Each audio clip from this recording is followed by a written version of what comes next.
Before it was addiction, before it was industry, before it was death, it was a ritual.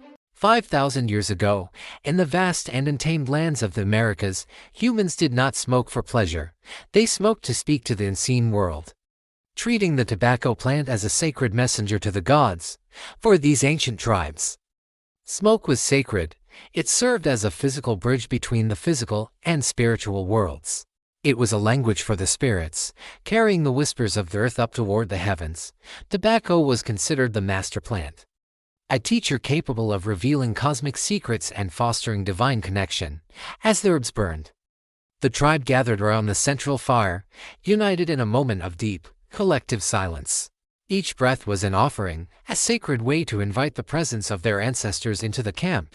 The rising smoke acted as a manifestation of prayer, drifting slowly toward the Great Spirit in the night sky. In these ritual moments, the boundary between the living and the spirit world would begin to dissolve. Ancient rituals transformed the simple act of breathing into a profound ceremony of life and death. We honor these sacred origins today, recognizing the spiritual depth that once defined this ancient practice, a sacred bridge between worlds that continues to echo through the long corridors of human history. In the 16th century, the known world was expanding rapidly. Cartographers struggled as empires looked across the vast and terrifying Atlantic. Massive wooden galleons braved the violent, uncharted waters of the deep. These vessels were the heavy timber of a new age of ambition. They were harbingers of global transformation, cutting through dark waves and salt spray, carrying the weight of a future yet to be written. Exhausted sailors scanned the horizon for weeks, their eyes searching for any sign of land amidst the endless blue and the rising sun. Stepping onto the shores of the Americas, explorers encountered a world of vibrant life and ancient traditions that had remained untouched for millennia. Deep within the lush jungles, they observed indigenous people performing solemn ceremonies. Thick, aromatic smoke rose steadily from carved stone pipes. To the tribes, this plant was a gift from the earth. It served as a spiritual bridge to the divine and the ancestors. Then, everything changed when Europeans arrived in the 16th century. They didn't just witness tobacco. They saw a commodity that could conquer nations. What began as a sacred exchange soon evolved. The explorers bartered for the leaves, sensing the immense value hidden within the dried foliage. The wonder of the sacred ritual gave way to the efficiency of trade. Sailors began packing dried leaves into heavy wooden crates and barrels. They exported it. No longer a spiritual bridge, the leaves were hauled into dark cargo holds, destined for the hungry markets of Europe. What was once sacred became a product. Fleets fully loaded with brown gold sailed back, forever altering the global economy and power. In the bustling ports of the Old World, the arrival of these crates signaled a revolution in social habits and the birth of commerce. Tobacco became a currency, fueling empires and building fortunes upon the smoke of a plant once reserved only for the gods. A single leaf transformed from a holy offering into a global commodity. Its legacy remains etched in the history of our world today. Centuries later, the world stood on the brink of a transformation where machines replaced ancient rituals. The quiet craft of the individual was soon eclipsed by the relentless pulse of industrial progress. Before the mechanical turn, every cigarette was a hand-rolled labor of time and tradition. But the invention of the rolling machine changed everything, replacing the human touch with cold, high-speed efficiency. After the Reconstruction era in the United States, the nation began to reinvent itself through the lens of mass production. Infrastructure expanded, and with it, the reach of the cigarette industry grew beyond anyone's imagination. Production exploded. Factories that once made hundreds now churned out millions of identical products every single day. The scale was unprecedented. Stacks of wooden crates were filled and sealed, ready to be shipped to every corner of the globe. For the first time in history, a personal habit was transformed into a universal experience. It was seen everywhere in parks, outside theaters, and in the hands of the working class and the elite alike. What was once a slow ritual had become a high-speed commodity. Addiction became scalable. The Industrial Revolution had achieved its goal, the mass consumption of a global habit. This wasn't just growth, it was design. Behind the glossy advertisements of the 20th century lay a hidden chemical revolution. In the silent corridors of corporate power, The objective was never just market share, it was biological mastery. They learned how to make it smoother, adding chemicals like ammonia to ensure the nicotine was absorbed faster and felt gentler. They made it stronger, refining the delivery systems to hit the brain's reward centers with clinical, terrifying precision. This was the birth of the engineered obsession, where every puff was a calculated interaction between human biology and corporate chemistry.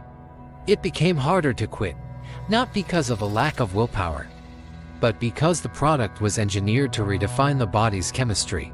Internal memos from the 70s confirmed that the industry knew exactly what they were building: a customer for life. It wasn't by accident, but by intention. The science of addiction had been perfected in the shadows of the laboratory. Every molecule was scrutinized. Every sensation was weighed against the profit margins of a global empire. Today, we look back at these artifacts not as products of chance, but as the blueprints of a manufactured epidemic. The 1960s was an era defined by shimmering progress and the promise of a better tomorrow through chemistry and innovation, but beneath the glossy surface of medical advertisements and social change, a hidden narrative was beginning to simmer. Then came the 1960s. Science started asking questions. Blind faith in institutional authority began to crumble as researchers noticed strange discrepancies in official health data. It wasn't just a single mistake, but a systematic pattern of silence regarding the side effects of modern wonders, and the truth began to leak.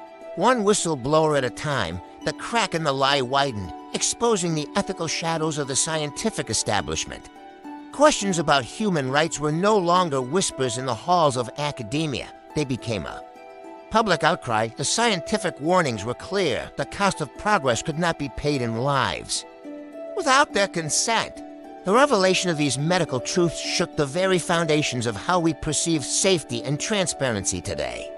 It was a turning point, a moment where the world chose the difficult truth over the comfort of a convenient lie. History remembers the discovery. Science continues the search, for once the truth is out, it can never be hidden again. For decades, smoking was a symbol of status and leisure woven into the very fabric of daily life. It was everywhere in movie theaters, airplanes, and even hospital waiting rooms. But by the 1980s, things changed. The scientific evidence became undeniable, and the world could no longer ignore the devastating impact on public health. Public opinion shifted rapidly. What was once a celebrated social habit was now under intense scrutiny and debate. Condemnation replaced celebration. Governments began to implement bans, and the social glamour of the cigarette started to fade. Anti-smoking campaigns flooded the airwaves, stripping away the mystery and replacing it with hard, cold facts. But by then, the industry had already left a permanent mark. The grip of nicotine was tight and widespread. Billions were already hooked, for many. The realization of the danger came long after the addiction had taken root. The transition was slow and painful, marking the end of an era where smoke-filled rooms were the cultural norm. While the 80s sparked the decline, the struggle to break free would continue for generations to come. Before the labs and the lobbyists, tobacco was a simple plant, a sacred ritual of the ancient world. But something changed. This wasn't just history, this was engineering. The industry took nature and turned it into a masterclass in chemistry. Every puff was calculated, the speed of the hit, the cooling of the smoke, every detail refined to bypass your biological defenses. They studied the brain's architecture, turning a simple moment of peace into a mandatory cycle of biological demand. A ritual turned into a weapon, a hijacking of the human spirit through precision-guided chemistry and psychological manipulation. Now the embers burn with more than just fire. They burn with the cold, calculated logic of an engineered addiction. The history is written in smoke, but the engineering is written in the mind, a legacy that refuses to be extinguished. And this is the root of obsession.